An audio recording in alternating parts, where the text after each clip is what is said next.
حبيب قلبي الجميل الغالي، انا مش محتاج اقول لك المعلومة دي لانك عارفها. انت عارف ان كل البشر مذنبين وكل البشر بيغلطوا وفي ناس بترجع تتوب. بس انا عايز اقول لك على معلومة مهمة جدا النهاردة. قبل ما تغلط اي غلطة انا عايزك تقف مع نفسك كام ثانية كده وتفتكر الايتين اللي انا هقولهم لك دول. اول آية فيهم: وأما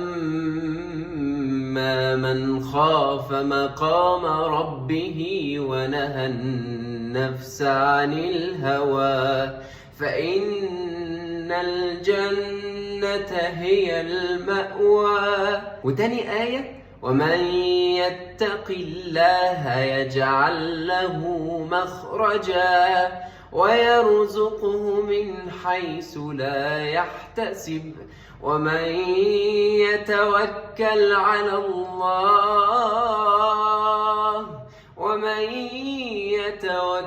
على الله فهو حسبه.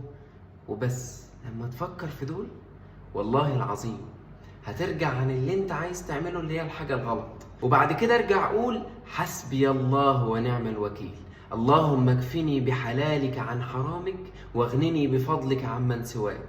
وقول: اللهم إني أعوذ بك من شر نفسي ومن شر الشيطان وشركه وأن أقترف على نفسي سوءا أو أجره إلى مسلم. صدقني ربنا هيعفك ويشيلك من الحاجة اللي انت هتغلط فيها دي. كلنا بني آدمين، كلنا بنغلط، كلنا خطائين، مش خطائين اللي هو خطأ واحد، ده خطائين كتير جدا. بس مين فينا اللي هيحجم الأمور؟